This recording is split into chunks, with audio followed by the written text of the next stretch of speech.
Hello, my lovely friends. It's so nice meeting you again today. Tonight, we're going back more than 4 centuries, to a cold winter at the edge of a century, when one of the most powerful rulers of her time was slowly letting go. This is not a story of battles or betrayals, of crowns lost or thrones claimed. No, this is a quieter kind of story, the kind that asks us to lean in just a little closer, to slow our breathing, and to listen.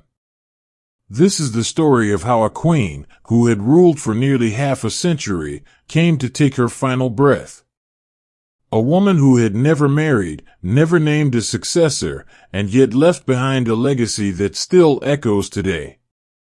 We know her as Elizabeth I, the Virgin Queen, Gloriana, the ruler who shaped England into a golden age. But tonight, we won't talk about her reign. Tonight, we'll walk with her through her last days, through the hush of candlelit rooms, through the silence of a palace waking up to a world without its queen. Before we begin, if you feel comfortable doing so, please take a moment to like this video and subscribe to Bedtime Historia. It means the world to me and helps others find their way here too. And if you'd like, leave a comment telling me where you are and what time it is where you are right now. I love knowing who's listening and where you're tuning in from.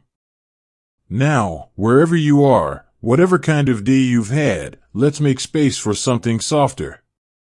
Dim the lights, close your eyes, and let your body settle into comfort.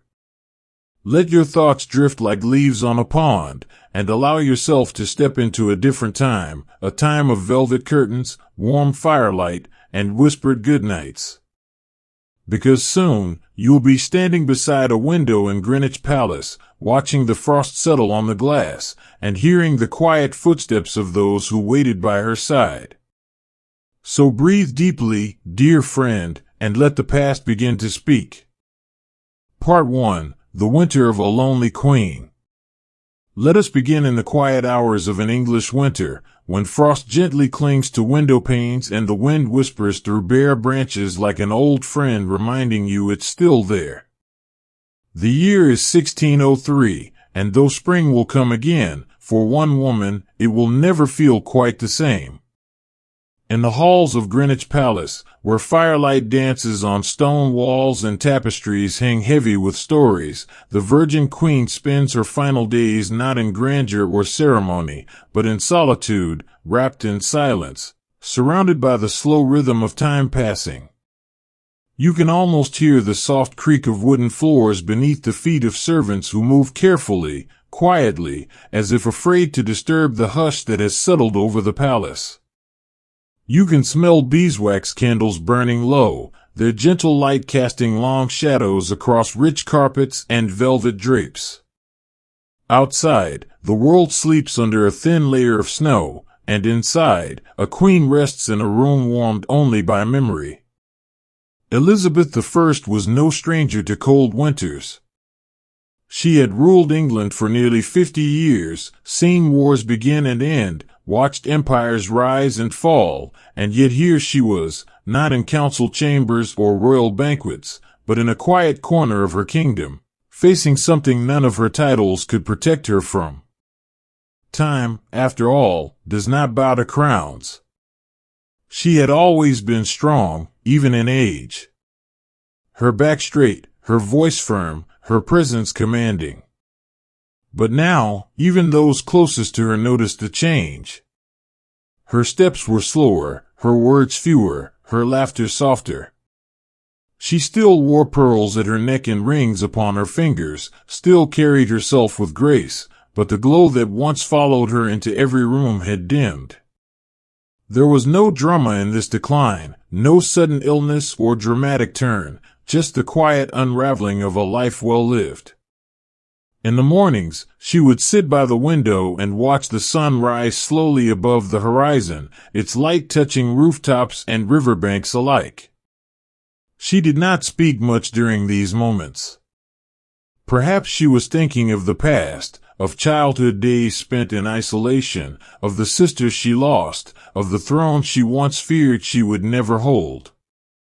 Or perhaps she was simply watching the world wake up without her, knowing that soon enough, she too would drift away with the night. There were no great proclamations made in those days. No final speeches to the court. Just small gestures, a hand resting lightly on the arm of her chair, a pause before taking a sip of warm broth, a glance toward the door as if expecting someone to enter, though no one ever did. She was not alone, but in many ways, she had always been. A queen without a husband, without children, without the kind of love that leaves behind more than memories. Still, she was not forgotten. Servants whispered about her condition in hushed tones. Advisors debated what would happen next. Across the kingdom, people spoke of her with reverence and worry. For many, she was all they had ever known, a constant in a world that so often changed. And now, as winter deepened and the days grew shorter, they began to wonder if their golden age was coming to an end. The palace itself seemed to know. Candles burned lower. Curtains were drawn earlier. Even the dogs moved more slowly, as if sensing that something sacred was unfolding behind closed doors. It was not fear, nor sadness exactly, just a quiet awareness, a collective holding of breath as history prepared to turn another page. And so we walk with her, step by step, into the hush of her final season. Not to mourn, not to dramatize, but simply to be present, to witness the closing chapter of a life that shaped a nation. Because sometimes, the most powerful stories are not the ones filled with battles and betrayals, but the ones that remind us how deeply human even the greatest among us truly were. Let your mind settle into this moment. Let yourself feel the cool air outside and the warmth within. Imagine the flicker of candlelight against painted ceilings, the scent of lavender oil rubbed into worn hands, the distant sound of bells ringing softly in the distance. This is not a story meant to excite or alarm. It is one meant to comfort, to invite you into a world where time slows down, where endings are not feared but simply accepted, and where even queens are allowed to rest. Because tonight, dear listener, we are not historians or scholars. We are simply companions walking beside a woman who once ruled a kingdom, and now walks gently toward the end of her journey. There is a certain kind of quiet that only winter can bring, the kind that settles into your bones and makes even the loudest thoughts feel small. It was in this kind of silence that Elizabeth I spent her final days, not surrounded by advisors or nobles, but by the steady rhythm of time itself. The palace had grown still around her, as if everyone understood that this was no longer a place for ambition or politics, but for presence, for being with someone as they prepared to let go. She had always been known for her strength, for the way she commanded a room with just a glance, for the way her voice could calm a nation or stir it into action. But now, there were no speeches to give, no decisions to make, no enemies to outwit. There was only the slow unfolding of what comes after a life well lived, the soft fading of breath, the gentle loosening of grip on the world. And yet, even in this quiet, she remained who she had always been, graceful, composed, dignified. The rooms she occupied were warm, lit by candlelight and warmed by fireplaces that burned steadily through the night. Her windows faced east, so that the first light of morning touched her walls before anyone else's. She did not always wake at dawn, but when she did, she would sit quietly, wrapped in blankets, watching the sky change from dark blue to pale gold. Outside, birds stirred in the trees, their songs tentative at first, then growing stronger as the sun rose higher. Inside, the same quiet persisted, not heavy, not lonely, but full of something unspoken. Her attendants moved carefully around her, tending to small needs without disturbing her thoughts. They brought her tea in the mornings, warm broth in the evenings. Sometimes she would take only a few sips, sometimes none at all. She was not refusing care, far from it, but she was beginning to understand that some things could no longer be mended with warmth or nourishment. Time had become her only companion, and she was learning to accept its company. It is easy to forget, when we speak of queens and rulers, that they too must face the small, ordinary moments of life, the tiredness in the limbs, the dryness of lips, the need to rest even when one does not wish to sleep. Elizabeth knew these things now more than ever. She felt them in the way her hands trembled slightly when she reached for a book, and the way her eyes lingered a little longer on the pages than they used to. She had once read voraciously, devouring knowledge like a flame devours dry wood. Now, she read slowly, savoring each sentence as though it were a memory rather than a lesson. There were books stacked neatly beside her bed, Latin texts, religious writings, poetry from the court of France.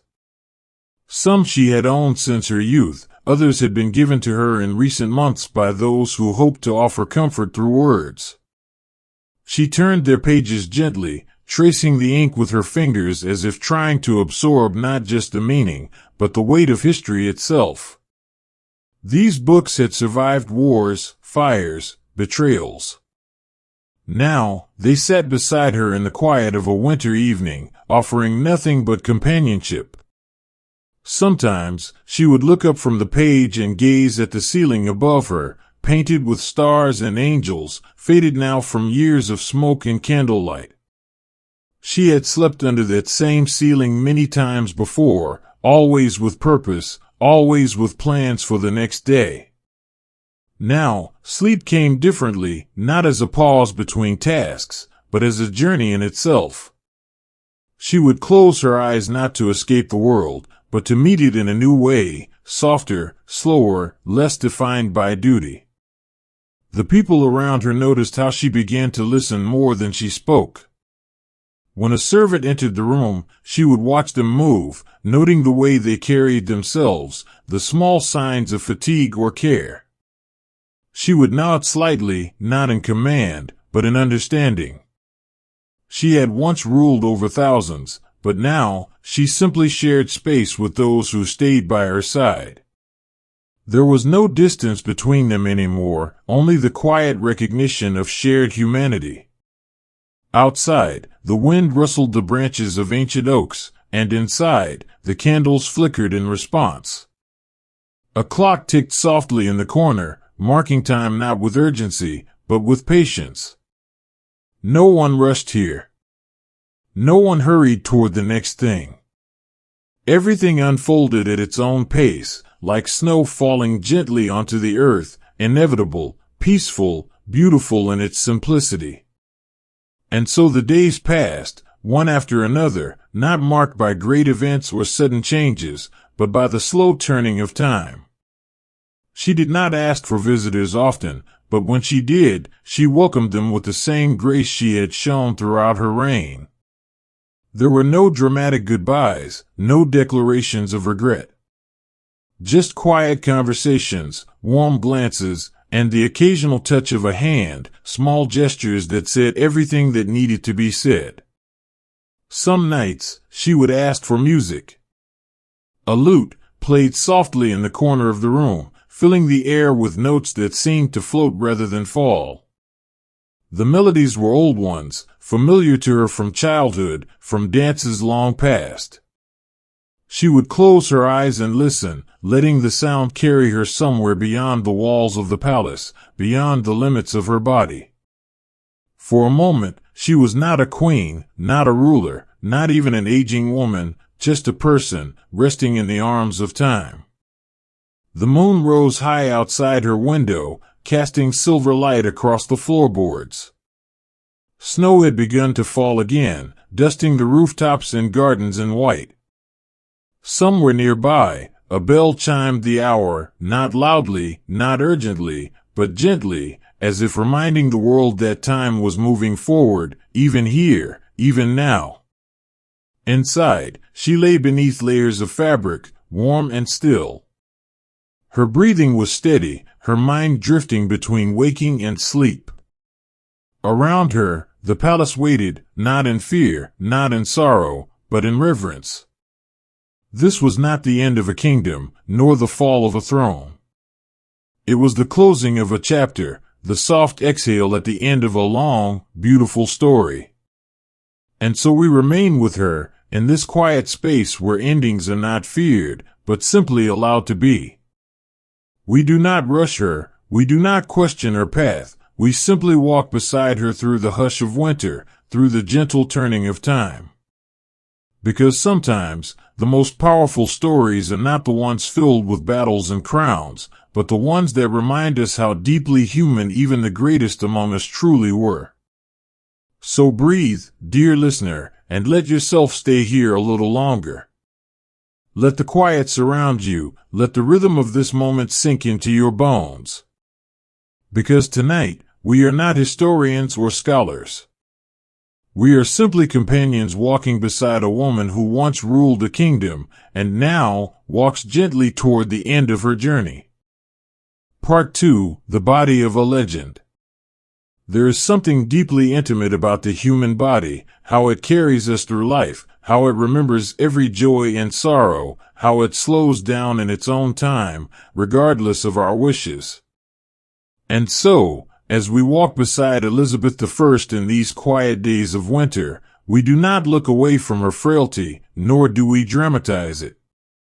Instead, we simply observe, with care, with reverence, the way her body, once so strong, now moves more slowly, breathes more softly, rests more deeply.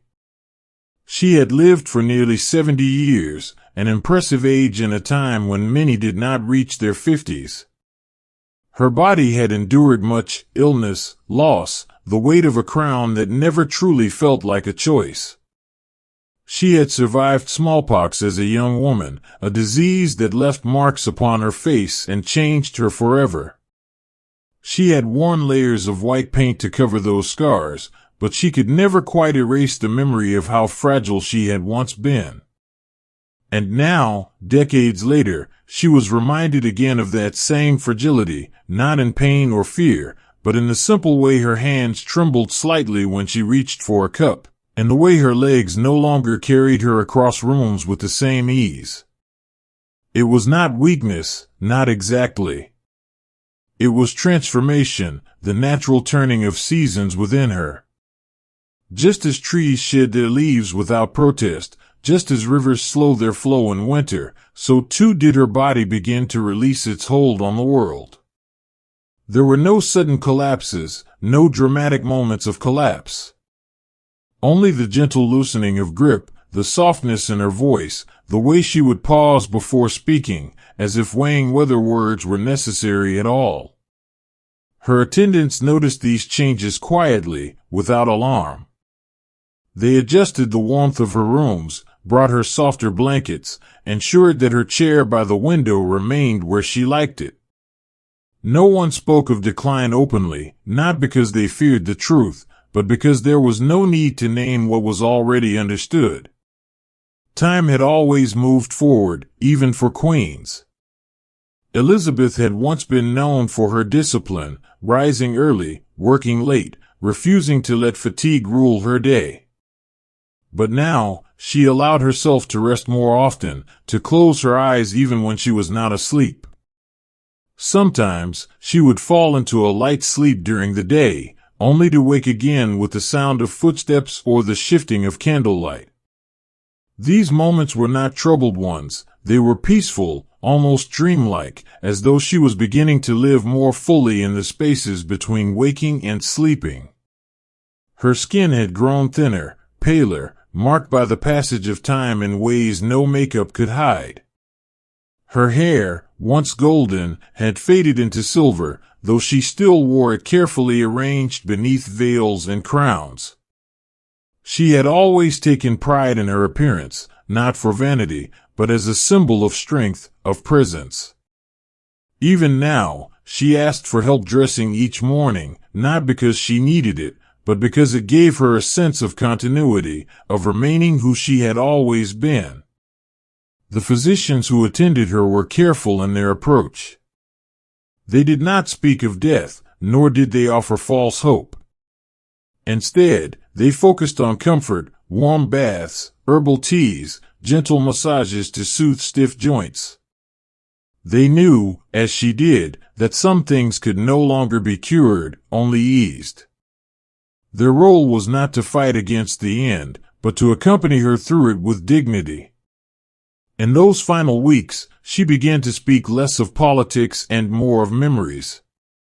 She recalled walks through palace gardens, conversations with poets, the scent of lavender in summer air. She remembered laughter, music, the way sunlight fell across stone floors in the mornings. These were not grand recollections, they were small, quiet moments that had shaped her life in ways she had perhaps never fully acknowledged before. She also thought of her mother, and Bullen, whose fate had been sealed long before Elizabeth had come into her own power. Though she rarely spoke of Anne, she carried her memory like a quiet undercurrent throughout her life. Perhaps, in these final days, she felt closer to her than ever, not in tragedy, but in understanding. Both women had lived lives shaped by forces beyond their control, both had faced endings that came sooner than expected. And yet, Elizabeth did not dwell on the past with regret. She did not ask for forgiveness, nor did she seek explanations for the choices she had made. She simply allowed herself to remember, gently, without judgment, and in doing so, she released something within herself.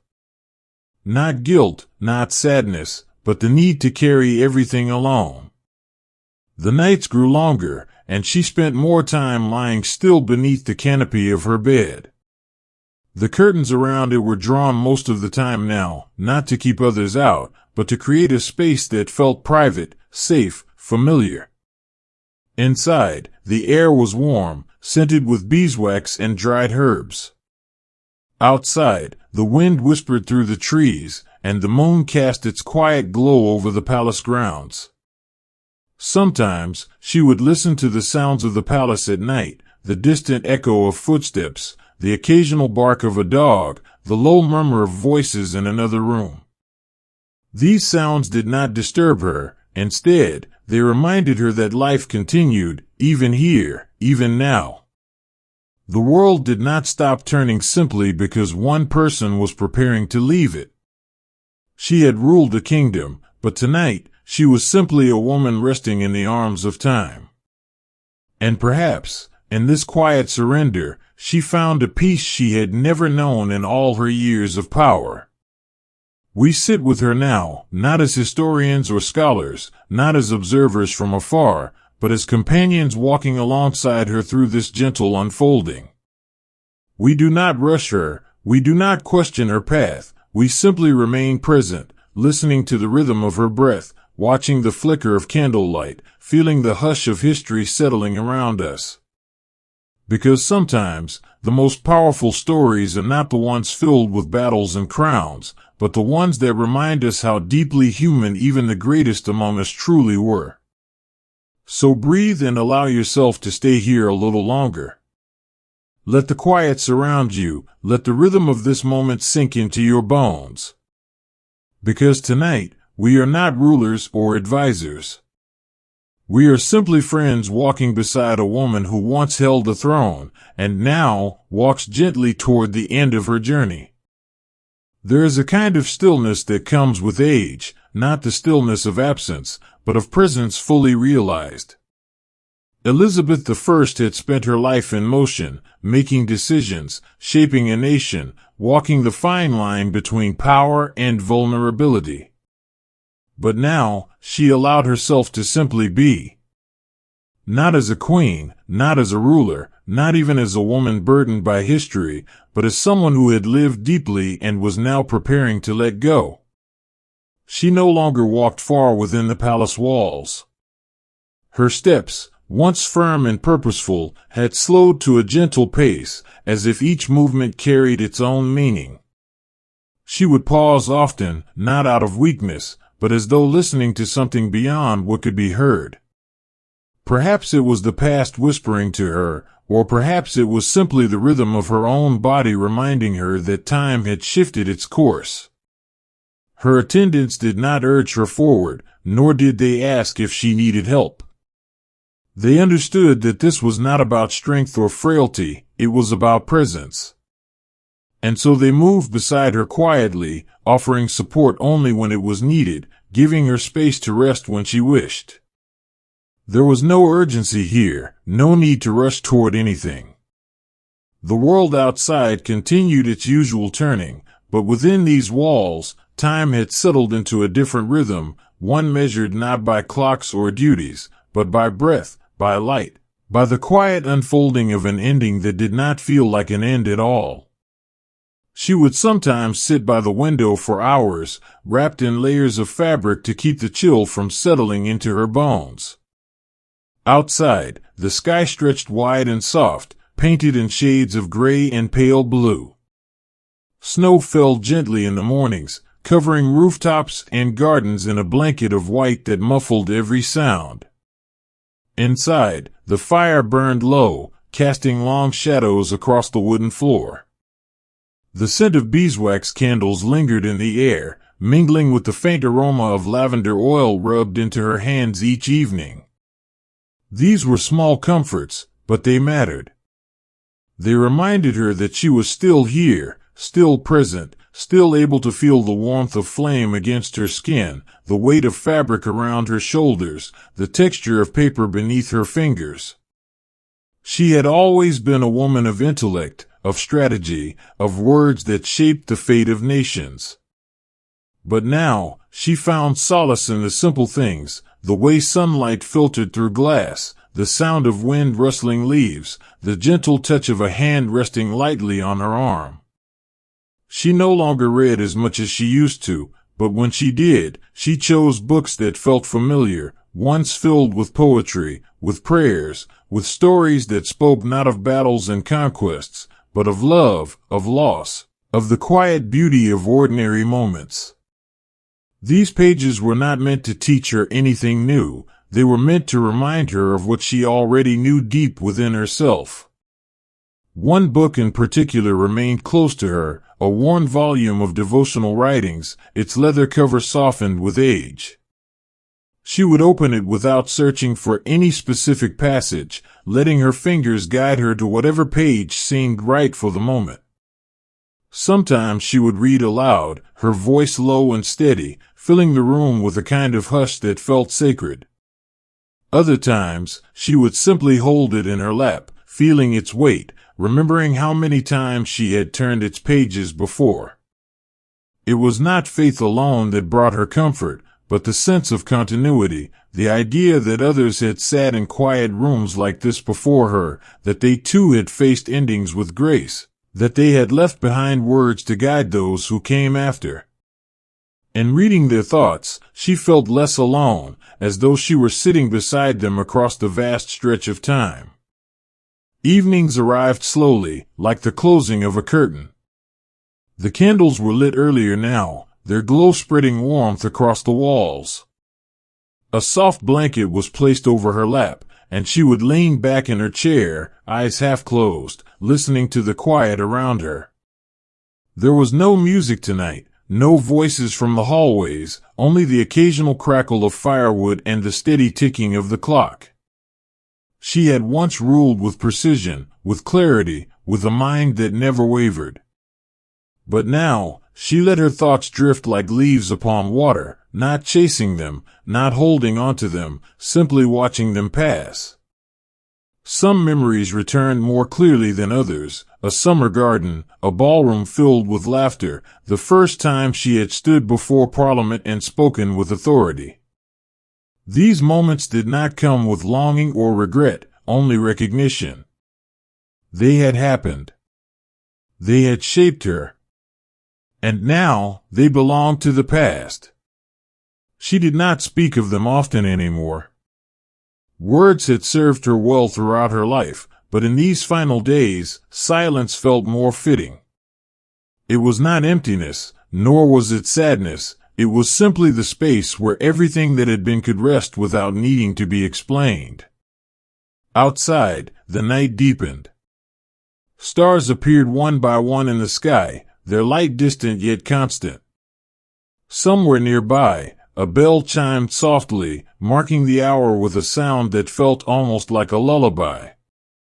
Inside, the candle flames flickered slightly, casting shifting patterns across the walls. And in the center of it all, she remained, still, quiet, fully present.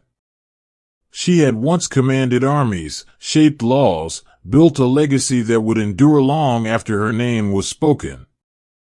But tonight, none of that mattered. Tonight, she was simply a woman, resting in the arms of time. And we remain with her, not as historians or scholars, not as observers from afar, but as companions walking beside her through this gentle unfolding. We do not rush her, we do not question her path, we simply stay, listening to the rhythm of her breath, watching the flicker of candlelight, feeling the hush of history settling around us. Part 3, A Death Without Farewell. There is a kind of night that feels different from all others, not because of what happens in it, but because of what is understood. It is not marked by thunder or storms, nor by sudden cries or hurried footsteps. Instead, it unfolds slowly, like the closing of a book whose final chapter has already been read. And on this particular night, within the quiet walls of Greenwich Palace, something shifted, not with drama, not with urgency, but with the gentle certainty of time reaching its end. The palace had always known how to hold secrets, secrets of love and betrayal, of ambition and loss. But tonight, it held something softer. Something quieter. The corridors were empty, the halls dimly lit, the air thick with the scent of beeswax candles and aged wood. Outside, the wind moved gently through the trees, carrying with it the hush of winter, while inside, the only sound was the steady ticking of the clock in the corner of her room. Elizabeth I had spent many nights in this very place, sometimes reading by candlelight, sometimes speaking softly with those she trusted, sometimes simply watching the fire burn low. But tonight, there was no need for words. There was no need for movement. She sat upright in her chair, wrapped in layers of fabric, her hands resting lightly on her lap. Her eyes were open, but they did not search for anything. They simply looked, not at the walls, not at the ceiling, but at the space between things, where endings are felt before they are seen. She had always been a woman who commanded presence, even when silent, even when still. But now, her presence felt different. Not weaker, not smaller, but more complete. As though she had finally let go of everything that was not essential, leaving only what truly remained, breath, warmth, the quiet hum of life as it prepared to leave. Those who were near her did not speak much. They moved carefully, offering small gestures of comfort, adjusting the blankets around her shoulders, placing a warm cup beside her, ensuring that the fire continued to burn steadily. But they did not ask if she needed anything, nor did they try to fill the silence with reassurance. They understood that this was not a moment for questions or answers. It was a moment for being. Time stretched in a way that felt unfamiliar, not long, not short, but full. Every second carried weight, not because it was dramatic, but because it was real. The kind of reality that cannot be rushed or avoided, only accepted. And so they waited, not for something to happen, but for something to settle. Outside, the sky was dark, scattered with stars that shimmered like distant memories. Inside, the candlelight flickered gently, casting soft shadows across the wooden floor. No one spoke of what was coming. No one tried to name it. Because in this quiet space, language felt unnecessary. What mattered was not what was said, but what was felt, the slowing of breath, the deepening of stillness, the soft release of something that had been held tightly for a very long time. She did not look toward anyone for permission, nor did she seem surprised by what was unfolding. Instead, she simply allowed herself to move with it, like a leaf falling from a branch, like a wave returning to the sea. There was no struggle, no resistance. Only surrender, not in defeat, but in trust. It was said later that she did not lie down. That until the very end, she remained seated, as if refusing to give in to the finality of lying still. Whether that was true or not, no one could say for certain. But those who were closest to her remembered that she never asked to be helped into bed that night. She never called for assistance. She simply stayed where she was, as though knowing that this was where she was meant to be. And perhaps, in some way, she had always known. Known that her story would end not with a grand declaration or a final speech, but with a quiet letting go, a moment that belonged only to her, and yet would echo far beyond these walls. The palace had seen many endings before, coronations followed by funerals, celebrations followed by mourning. But tonight, there was no ceremony. No preparations for what would come next. Tonight, there was only the present, the hush of candlelight, the warmth of firewood, the steady rhythm of time moving forward without pause. She did not speak, not once. Not because she could not, but because she no longer needed to. Words had served her well throughout her life, shaping nations, guiding people, building a legacy that would endure long after her name was spoken. But tonight, silence spoke louder than any sentence ever could. Sometimes, she closed her eyes, but not in sleep. More like resting them, allowing herself to feel the world without needing to see it. And when she opened them again, there was no fear, no confusion, only a deep, quiet knowing. The night wore on, and the palace settled further into stillness. A servant moved quietly across the room, careful not to disturb the hush that had taken shape around them. Another stood by the door, listening to the wind outside, feeling the weight of history pressing gently against the walls. No one rushed her. No one urged her forward. They simply remained, present, patient, understanding that some journeys do not require guidance, only witness. And then, at some point, not marked by a bell, not announced by voices, she stopped breathing. Not suddenly. Not with struggle. Just stopped. The room did not change immediately. The fire still burned. The candles still flickered. The night outside still stretched wide and quiet. But something had shifted. Something had gone. They knew, without needing to check. Not because of any sign, but because the presence that had filled the space just moments ago had softened, had faded, had become part of the past. No one cried out. No one ran for help. Instead, they simply stood where they were, absorbing the truth of what had happened, not with sorrow, not with panic, but with reverence. Because sometimes, the most powerful endings are not loud. They are quiet. They are gentle. They are full of peace. And so we remain here, in this moment, not to mourn, not to dramatize, but simply to be present. To witness the closing of a chapter, the soft exhale at the end of a long, beautiful story. Because sometimes, the most powerful stories are not the ones filled with battles and crowns, but the ones that remind us how deeply human even the greatest among us truly were. So breathe, dear listener, and allow yourself to stay here a little longer. Let the quiet surround you, let the rhythm of this moment sink into your bones. Because tonight, we are not historians or scholars. We are simply friends walking beside a woman who once held the throne, and now walks gently into the arms of time. The palace did not wake with the usual morning sounds. No hurried footsteps echoed down the corridors, no voices called out in greeting, no distant clatter of dishes or movement of servants preparing for the day.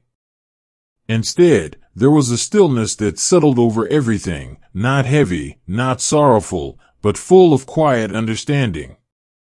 The night had passed, and something had changed. Inside the Queen's chamber, the candles had burned low, their flames now reduced to faint glimmers against the pale light of dawn. The fire in the hearth still smoldered, sending soft waves of warmth into the room, though its glow had softened like the breath of someone who no longer needed it. And in the center of it all, she remained, not as she had been in life, not as the ruler who once commanded nations, but as a woman who had simply let go. No one rushed to announce what had happened. No bells rang, no proclamations were made, no great ceremonies prepared. Instead, those closest to her moved gently through the space, careful not to disturb the hush that had taken shape around them.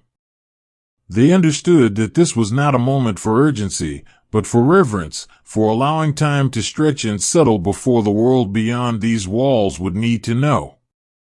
Outside, the sky was painted in soft shades of gray and blue, the kind of morning that arrives without fanfare, as if the earth itself knows that some days should be met with gentleness. A thin layer of frost clung to the windows, and the wind moved slowly through the trees, carrying with it the scent of winter air, crisp, clean, untouched by human noise. Inside, the attendants worked quietly, tending to small tasks that spoke more of care than of mourning. The curtains were drawn fully open, letting the early light spill across the wooden floor. A warm cloth was placed over cold hands, not to change anything, but to offer comfort in the way only touch can. The Queen's head was gently adjusted, not for appearance, but for peace, a final gesture of respect from those who had stood beside her until the end. There were no tears, at least not yet. Not because they did not feel loss, but because grief had not yet found its voice. This was a moment of silence, of presence, of simply being with what had happened. And in that silence, there was something sacred, a recognition that endings, even when expected, still carry weight. One by one, others arrived, those who had served her, those who had advised her, those who had loved her in ways both public and private. They entered the room with slow steps, eyes lowered not in sadness, but in reverence. Some bowed their heads, some whispered prayers, some simply stood and watched, as if trying to memorize the sight of her as she was now, still, quiet, at rest. No one tried to move her immediately. No one sought to erase the moment by rushing forward. Instead, they allowed themselves to stay here, in this space where history had just turned a page, where the weight of an era had shifted, where a woman who had ruled for nearly 50 years was no longer walking among them. It was said that she had never feared death. That she had spoken of it not with dread, but with acceptance, as something that would come in its own time, as naturally as sleep. And now, standing here in the quiet of her final morning, those words felt true. She had not fought against the end. She had not struggled to hold on.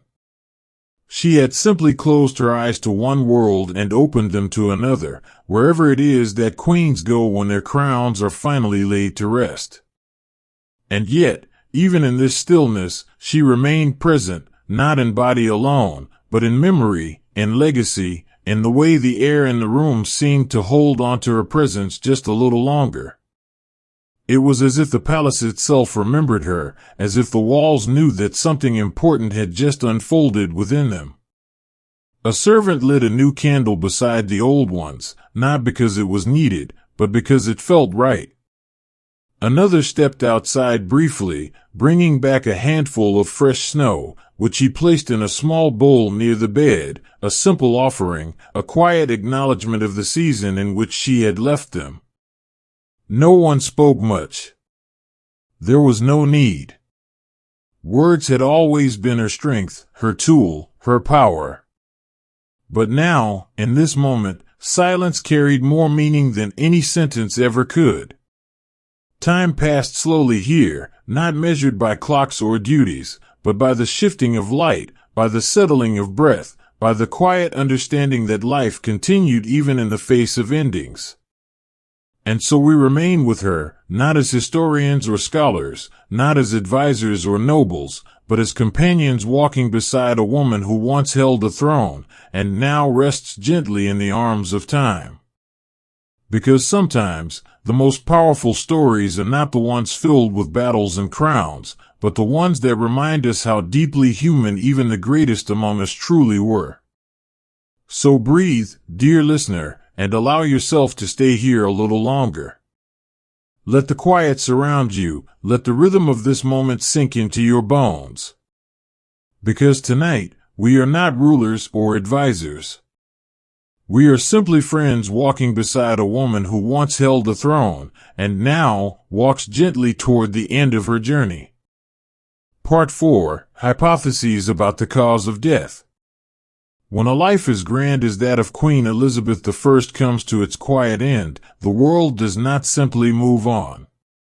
It pauses, not in mourning, not in celebration, but in curiosity. What was it, exactly, that led her to this moment? Was it time alone, gently taking what had been borrowed for nearly 70 years? Or was there something more, something hidden within the fragile threads of body and breath? We do not ask these questions out of doubt, nor do we seek to unravel the peace of her final night with urgency or suspicion. Instead, we step gently into the space between history and mystery, where medicine meets myth, where the past whispers its secrets not in shouts, but in soft echoes carried by candlelight. The physicians who attended her in those final days were not men of modern science. They did not have microscopes or blood tests, no scans to reveal what lay beneath the skin. Instead, they relied on observation, on touch, on the wisdom passed down through generations, knowledge that was both careful and incomplete, both thoughtful and uncertain. They spoke in hushed tones when they gathered after she had gone, their words measured, their expressions solemn. Some believed it was the slow decline of age, the natural fading of strength, the body's quiet surrender after a long and powerful life. Others thought it might have been illness, perhaps an infection, perhaps something deeper within, something unseen until it was too late. But none of them claimed certainty. And perhaps that is one of the most human parts of this story, how even those closest to death could only guess at its cause, just as we all must. In the centuries since her passing, scholars and historians have tried to piece together the puzzle. Letters were studied, records examined, medical theories applied with the knowledge we now possess. But still, no single answer has ever fully satisfied the question, what may have caused the death of Elizabeth I? Some believe she suffered from complications of old age, the weakening of organs, the slowing of circulation, the quiet failure of systems that had once worked in perfect harmony. She had lived longer than many of her contemporaries, and in a time without modern medicine, longevity itself could be seen as a kind of miracle. Others suggest she may have suffered from an undiagnosed illness, perhaps a form of cancer, perhaps something respiratory, something that settled deep within her chest and slowly took hold without dramatic signs. There had been no sudden collapse, no fevered nights, no desperate calls for help. Only the steady turning of time, the gentle loosening of grip on the world. There were also those who looked to melancholy, what we might now call depression, as a possible contributor. For all her strength, she had known loneliness. She had lost lovers, friends, advisors.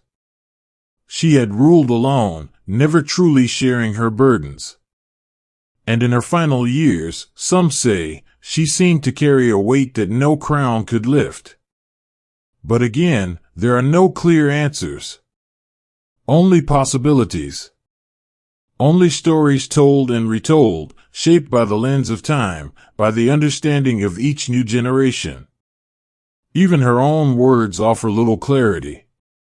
She did not speak often of her health, nor did she leave behind journals filled with complaints or concerns. When asked how she felt, she would often reply with grace, with dignity, sometimes even with humor. She did not fear illness, nor did she dwell on weakness. She simply continued forward, as she always had. And yet, those who knew her well noticed changes. Her appetite had waned. She slept more deeply. She no longer walked far within the palace walls. These were small shifts, easy to overlook in the presence of someone so strong for so long. But in hindsight, they became clues, pieces of a puzzle that no one had realized they were assembling. The physicians of her time understood the body differently than we do today. They believed in humors, and the balance of black bile, yellow bile, phlegm, and blood, and they treated illness accordingly. Baths, herbs, prayers, and careful rest were among the remedies offered. Nothing dramatic, nothing forceful. Just gentle care, the kind meant to ease rather than cure. And perhaps that is what she needed. Not a battle against death, but a peaceful passage through it. Not aggressive intervention, but quiet companionship. Not urgent solutions, but the simple presence of those who loved her. So we walk now through the corridors of possibility, not seeking to solve a mystery, but to understand it, to sit with the unknown, to allow ourselves to feel the weight of questions that may never be fully answered. We do not seek answers with urgency. We do not rush toward conclusions or demand certainty where none can be given. Instead, we allow ourselves to sit in the space between what is known and what remains unknown, a place where history breathes softly, where questions linger without needing resolution, and where even queens are allowed to simply fade into time. There were whispers, of course. There always are when someone as powerful as Elizabeth I leaves the world behind. Some believed she had been poisoned, not by enemies or rivals, but by something subtler, something woven through the very fabric of her life. Perhaps it was mercury, used often in treatments of the time, slowly accumulating within her body until it no longer served her. Perhaps it was lead, found in the white paint she wore to cover the scars of smallpox, settling deep into her bones over decades. These theories have surfaced again and again throughout history, each one offering a new possibility, a different lens through which to view her final days. But there was never any sign of suffering, no sudden pain, no desperate struggle. She did not cry out in agony, nor did she fall suddenly from grace. Her passing was quiet, gentle, like the closing of a book whose final page had been read many times before. Perhaps that is why the idea of poison feels out of place here. It brings drama where there was none, suspicion where there was only peace. And yet, people still wonder. They still reach for explanations that feel more tangible than the slow turning of time. Because sometimes, endings are too soft to accept without searching for something sharper behind them.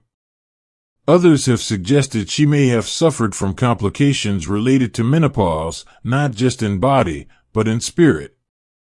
She had lived through its changes long ago, had felt the shifting of her own rhythms as youth gave way to age.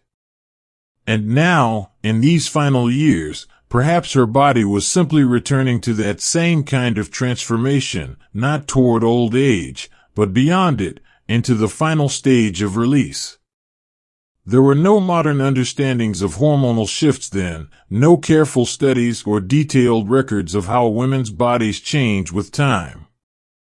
But those who lived close to nature knew instinctively that everything must pass, that seasons turn, that flowers bloom and fade, that even the strongest among us must eventually loosen their grip on the world.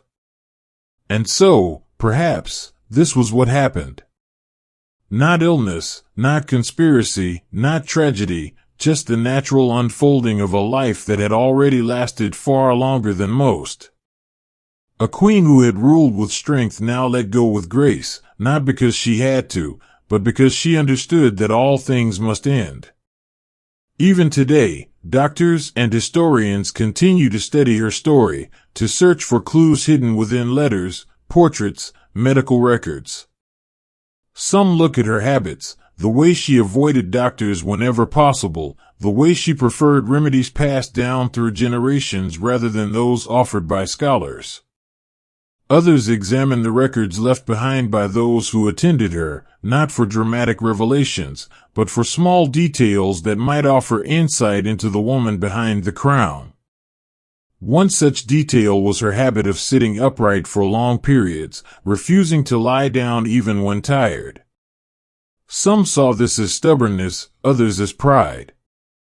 But perhaps it was something simpler, a desire to remain present, to face whatever came next with eyes open, with spine straight, with the same dignity that had carried her through wars, betrayals, and the weight of an entire kingdom resting upon her shoulders. She did not fear death. That much is clear. She spoke of it not as an enemy, but as a companion, someone who would arrive in good time, who would not be rushed, who would come when the moment was right. And when it did, she met it not with resistance, but with quiet acceptance. This is not to say she did not love life. She did. Deeply. She loved music, poetry, books filled with ancient wisdom. She loved the gardens of her palaces, the scent of lavender in summer air, the way sunlight fell across stone floors in the morning.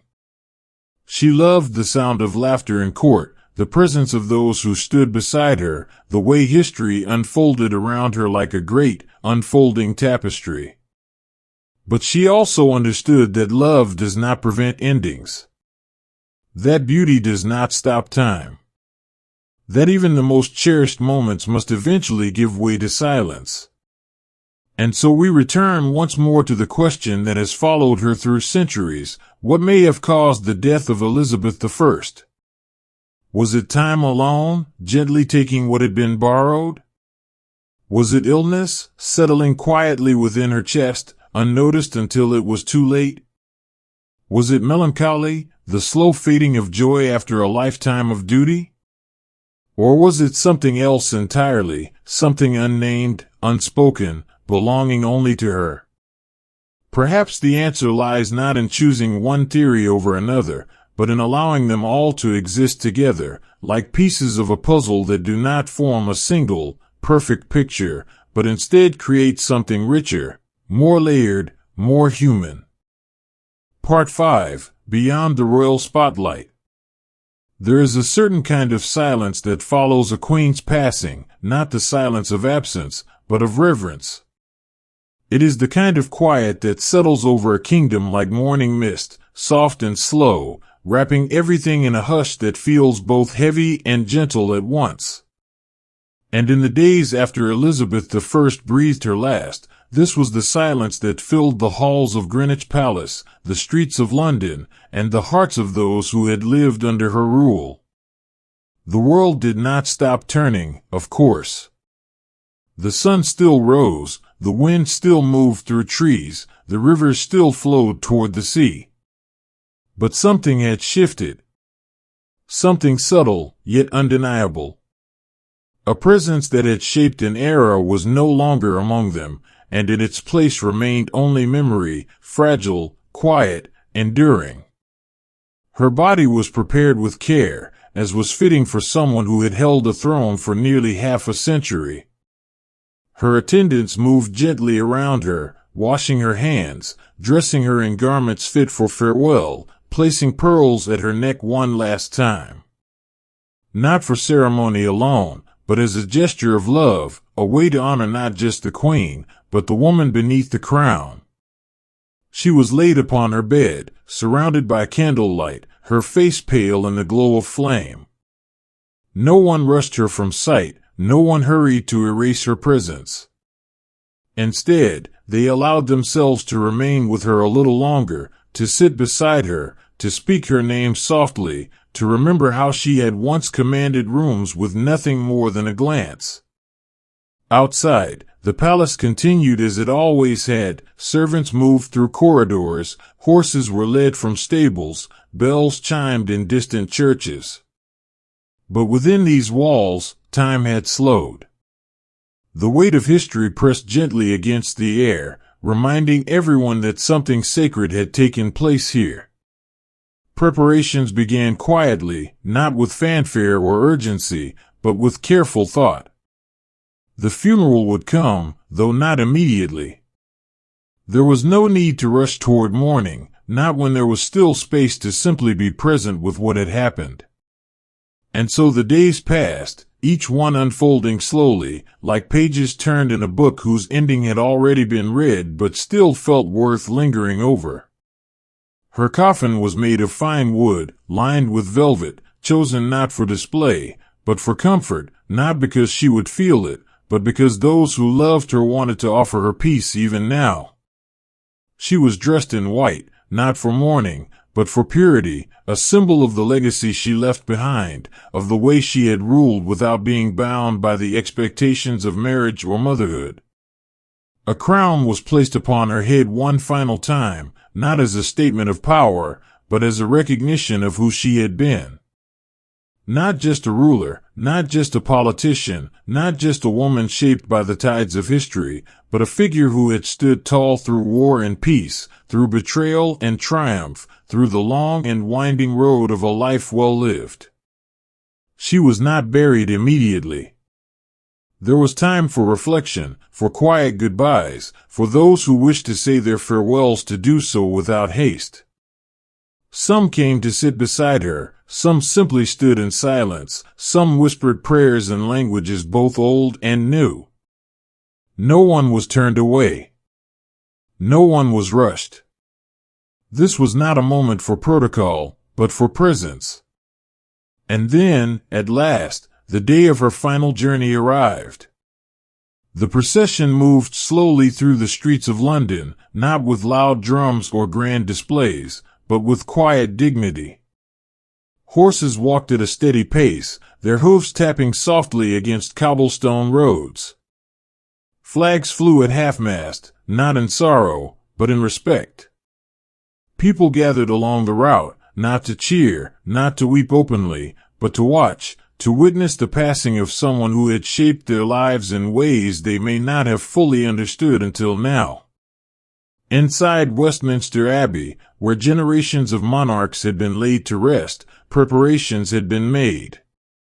Her tomb was ready, not far from that of her sister, Mary I, a quiet irony, given the distance between them in life. Now, they rested side by side, united not by politics or blood alone, but by history itself. The service was solemn, but not heavy. There were no harsh words, no bitter reflections. Instead, there were readings of poetry, hymns sung in soft voices, moments of silence that stretched long enough for memories to settle into place. And then, at last, she was lowered into the earth. Not with drama, not with ceremony beyond what was needed, but with grace. The kind of grace that had followed her throughout her life, the grace of knowing when to lead, when to listen, and when to let go. Above her, candles burned low. Around her, stone walls held the echoes of centuries past. And beneath the light of history, she found her final rest. The world beyond Westminster Abbey moved forward, as it always does after a queen has gone. The streets of London filled once more with the sounds of merchants calling out their wares, of horses trotting over cobblestone roads, of children laughing beneath the watchful eyes of their elders. Life did not stop for long, not because it was indifferent, but because that is simply how time moves. It carries us forward, gently and without pause. Yet within the walls of the abbey, where Elizabeth I now rested beneath marble and memory, the air remained different. Not colder, not heavier, but quieter, as though history itself had leaned in closer to listen. She lay beside her sister, Mary I, in a tomb that bore no dramatic inscription, no grand declaration of power or legacy. Instead, the words carved into stone were simple, almost gentle: Queen Elizabeth, daughter of King Henry VIII and Queen Anne Boleyn, reigned 44 years. She died in the 70th year of her age. No titles of glory, no list of conquests, no mention of battles won or lost. Just a quiet statement of fact, as if even those who wrote these words understood that what truly mattered could not be captured in letters etched into stone. And yet, despite the simplicity of her final resting place, her presence lingered. Not in ghostly form, not in haunting echoes, but in the way people spoke of her, in the way her name still carried weight, in the way her story continued to unfold long after her body had been laid to rest. Some came to visit her tomb quietly, slipping through the great doors of the abbey when the light outside was soft and golden, when the world felt slow enough to allow for reflection. They would stand before the stone, hands clasped, eyes lowered, allowing themselves a moment to remember someone who had once shaped the very fabric of a nation. There were no flowers placed there every day, no candles burning constantly in her honor.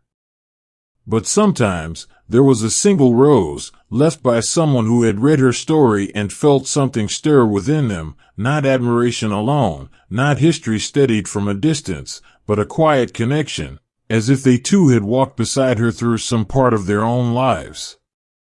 The abbey itself seemed to hold on to her in its own way. The stained glass windows caught the morning light just as they had during her lifetime, casting colors across cold stone floors. The vaulted ceiling echoed with footsteps, as if carrying whispers from centuries past. And in the hush of early mornings, when only a few visitors wandered through its halls, one could almost imagine hearing the rustle of silk, the soft turning of pages, the distant sound of a voice speaking with quiet authority. But she was not here in body.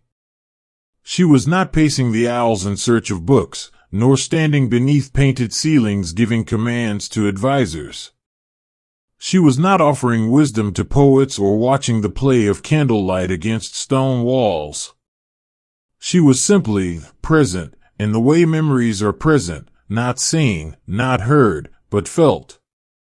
And perhaps that is what made her passing so unique. Because while her body had been laid to rest, her spirit, her influence, her legacy, her quiet but enduring strength, had not vanished. It remained woven into the fabric of England itself, into the stories told in courtrooms and classrooms, into the dreams of young women who saw in her an example of what was possible.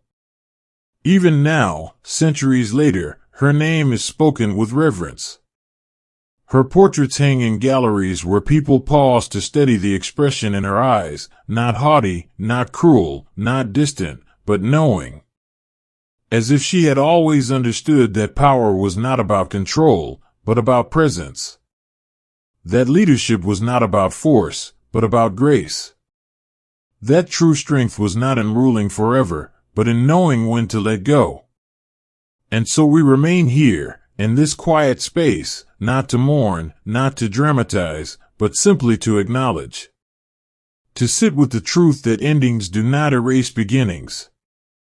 That even when someone leaves this world, they continue to shape it in ways both seen and unseen. Part 6: The Footprint of a Queen. There is something deeply lasting about a life that has touched many, not in the way of monuments or titles, but in the quiet ways a person remains present even after they are gone. And though Elizabeth I no longer walked among her people, though she no longer sat beneath painted ceilings or listened to the soft turning of pages by candlelight, her presence did not vanish. It lingered, gently, quietly, like the scent of lavender long after the flowers have been removed from a room. She had ruled for nearly half a century, and in that time, she had shaped a world that would continue to turn long after she had stepped away from its center.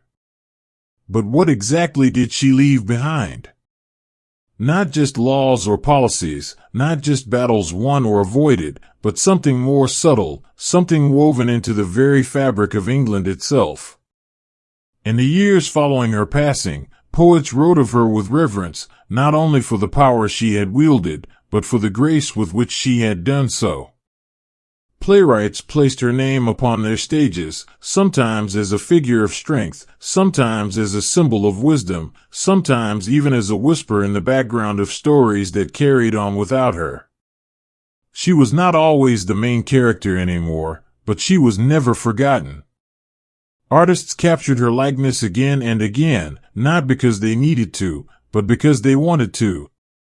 Her face, framed in ruffs and crowns, remained a familiar sight in homes and halls, and libraries and palaces alike. She had once commanded rooms with nothing more than a glance, and now, even in stillness, her gaze seemed to follow those who looked upon her portrait, not with authority, but with knowing. And perhaps that was one of the most enduring parts of her legacy, the way she had understood people. Not just as rulers or subjects, not just as allies or enemies, but as human beings, full of hopes and fears, dreams and doubts, longing and loss. She had lived long enough to see generations pass, to watch children grow into leaders, to witness the slow unfolding of time's great design. And in doing so, she had learned how to lead not with force, but with understanding. Her reign had been known as a golden age, not because everything had been perfect, but because it had been rich in art, in music, in literature, in the kind of creativity that flourished when a ruler allowed space for voices beyond their own. Under her rule, Shakespeare had written his plays, Marlowe had filled theaters with drama, composers had filled cathedrals with song. She had not dictated what should be created, nor had she demanded loyalty through fear. Instead, she had offered protection, encouragement, and above all, permission, the simple but powerful gift of allowing others to shine. Even now, centuries later, the echoes of that era could still be felt. The words spoken in those plays still found their way onto stages across the world. The melodies composed in her time still stirred hearts in quiet concert halls. The paintings from her court still hung in museums where visitors paused to study the details, the folds of silk, the glint of gold, the expressions in the eyes of those who had stood beside her.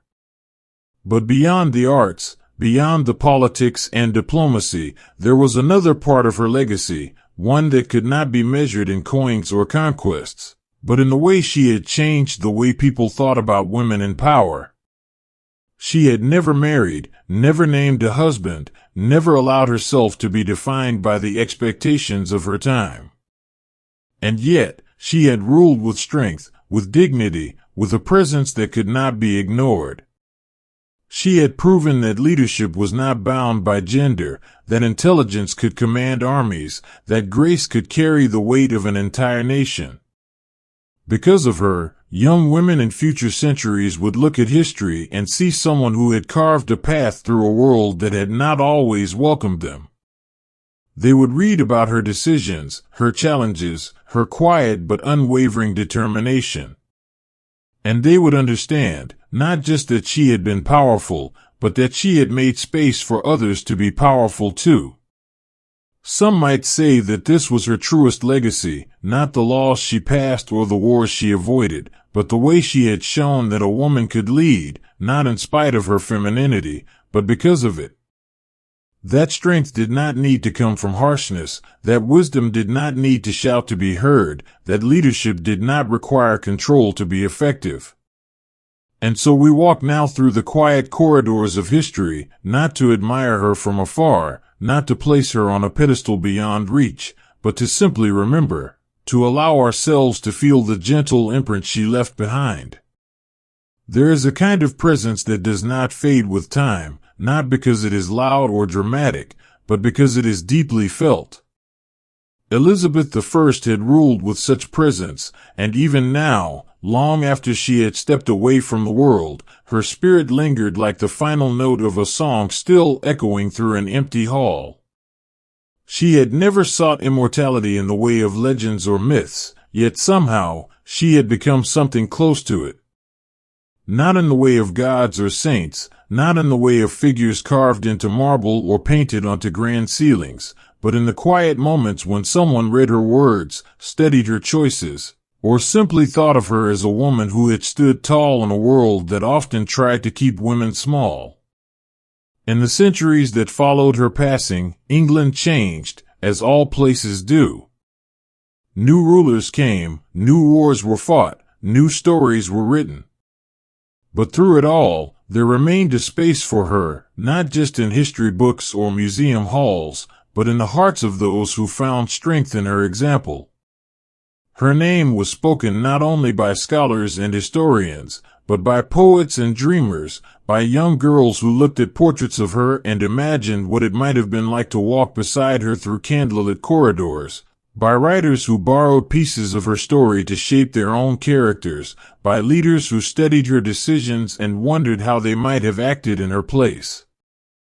She had never left behind a direct heir, no children to carry her blood forward, but in many ways, she had left behind something more lasting, a legacy that did not depend on lineage, but on influence. And that kind of legacy, once planted, grows quietly through generations, taking root in unexpected places. Even today, if you walk through the halls of Greenwich Palace, where she spent her final days, you can almost feel her presence lingering in the air. The stones remember footsteps, the windows catch the light the same way they once did, and somewhere beneath the dust of centuries, there is still the echo of a voice that once shaped a nation. And if you stand before her tomb in Westminster Abbey, where soft light filters through stained glass and silence stretches wide and deep, you may find yourself thinking not of death, but of life, of the woman who lived it fully, who held power not for power's sake, but to protect what she believed in, who understood that leadership was not about control, but about connection. She had once walked these halls with purpose, had once sat beneath vaulted ceilings listening to music played on lutes and violins, had once watched the sun rise over the Thames with eyes that saw both beauty and burden. And though her body had long since returned to the earth, something of her remained, not trapped in stone or paint, but carried forward in the stories told about her and the lessons drawn from her life, in the quiet admiration of those who still find meaning in her journey. There is a kind of peace that comes with knowing one has left something behind, not riches or titles, not monuments or crowns, but a mark upon the world that cannot be erased. And Elizabeth I had done just that. She had not ruled forever, nor had she sought to be remembered in every home or schoolbook, but she had ruled well. And because of that, she was remembered. Not just for her victories, not just for her policies or proclamations, but for the way she had carried herself, with grace, with dignity, with the quiet confidence of someone who knew who she was and did not need the world to remind her. Some leaders are remembered for their conquests, others for their reforms, others still for the drama that surrounded them.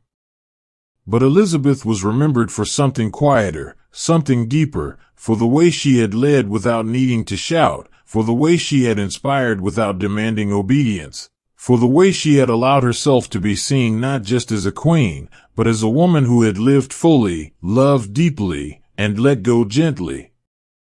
And perhaps that is why her story continues to be told, even now.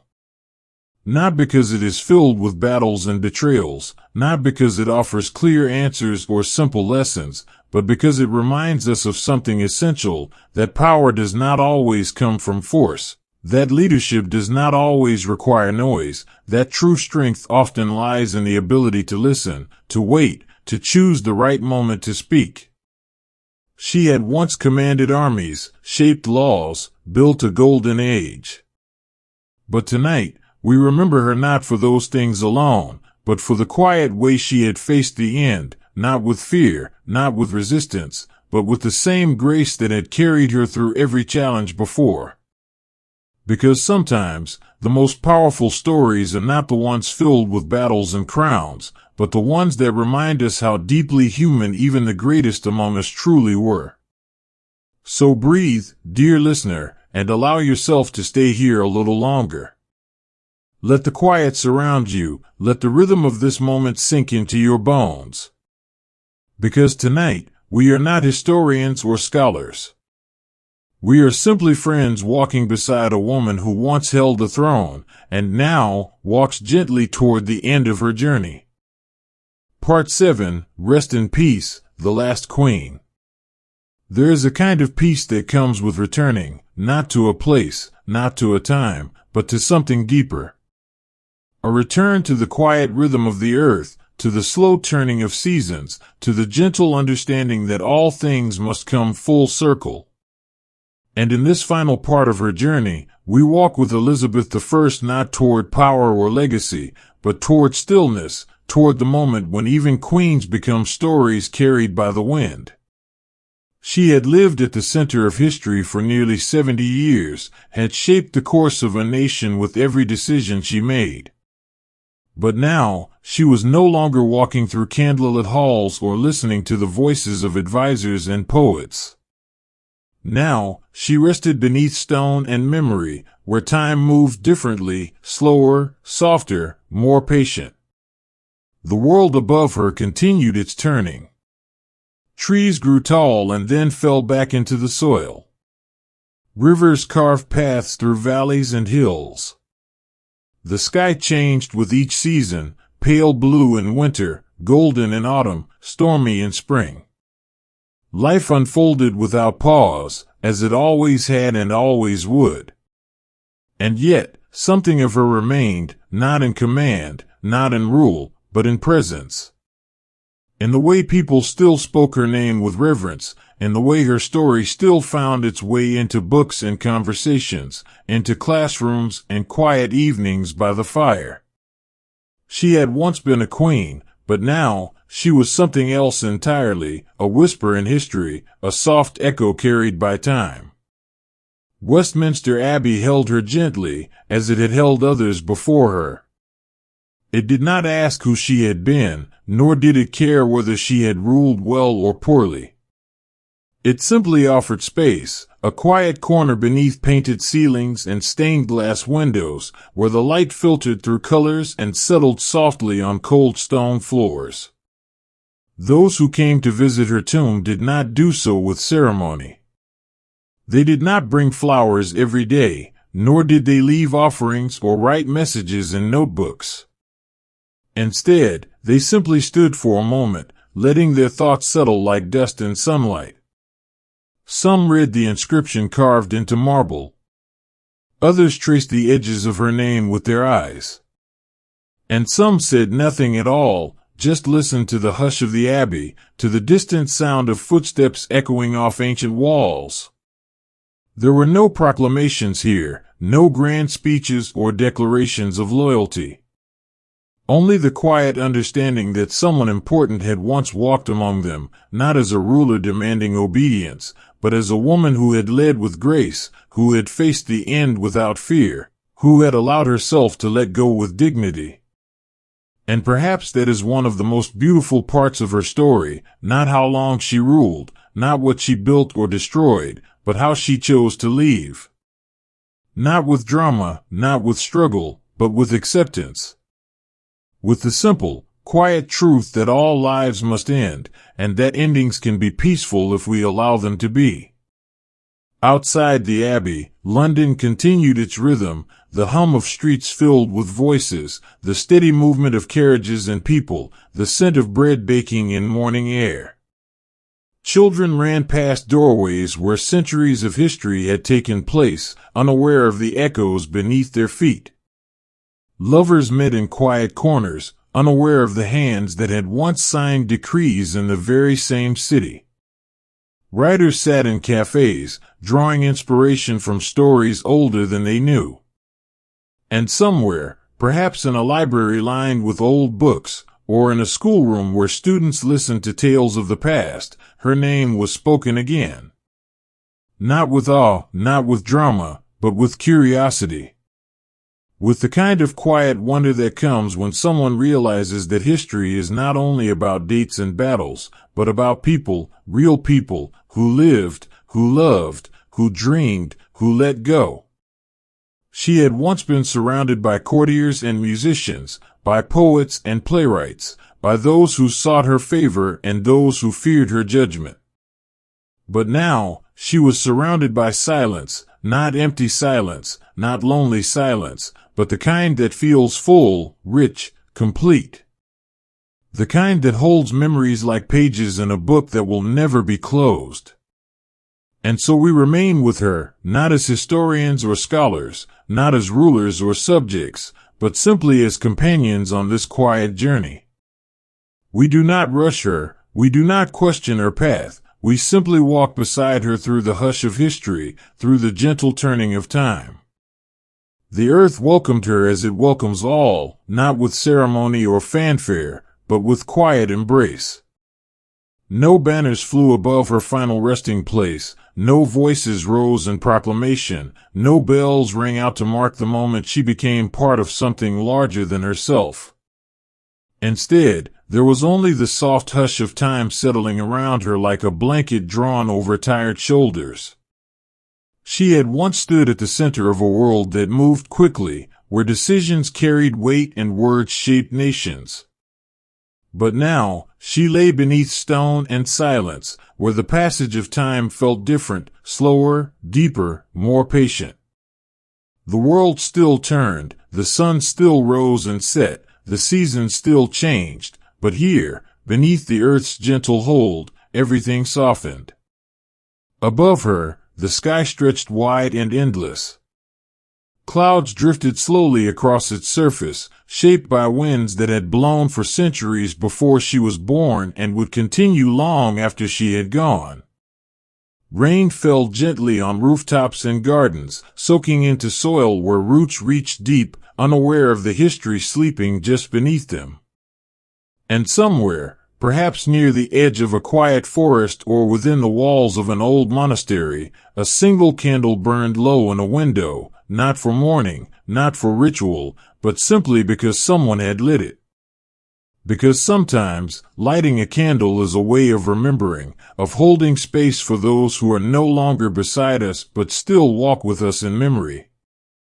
Elizabeth I had never asked for monuments, nor had she sought immortality carved into marble or written into law. And yet, she had found a kind of eternity, not in titles or crowns, but in the quiet persistence of her story.